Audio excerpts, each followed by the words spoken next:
TV सत्यमेव व्रतम।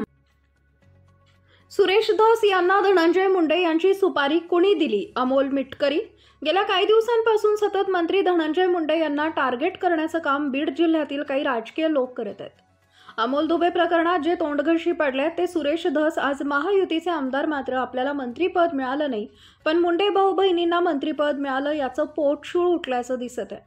मस्साजोगमध्ये संतोष देशमुख यांची जशी क्रूरपणे हत्या केली ती निंदनीय आहे। यामध्ये जो कोणी दोषी असेल त्यावर कठोर कारवाई केली जाईल।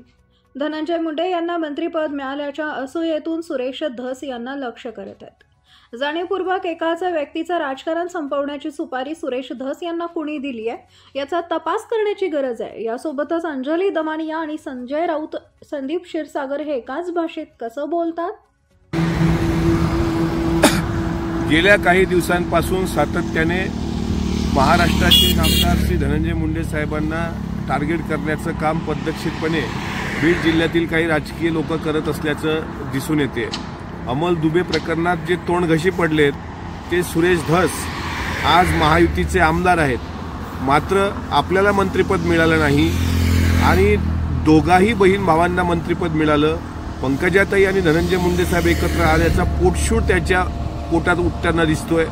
आमचं म्हणणं आहे स्पष्टपणे, मस्साजोग प्रकरणामध्ये सरपंच संतोषराव देशमुख यांची ज्या क्रूर पद्धतीने हत्या केली गेली ती निंदनीय आहे, त्याचं कोणी समर्थन करू शकत नाही। जो कोणी दोषी असेल त्याला कडक शिक्षा झाली पाहिजे, त्याला फासावर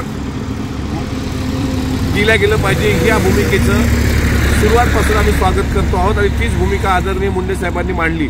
मात्र या माध्यमातून जाणीवपूर्वक त्यांना टार्गेट करून मला मंत्रिमंडळात स्थान भेटलं नाही या आसूयेपोटी सुरेश धस जे राजकारण करतायत ते मला असं वाटतं कुठतरी थांबलं पाहिजे। त्यांच्यासारख्या मोठ्या नेत्याला हे शोभत नाही।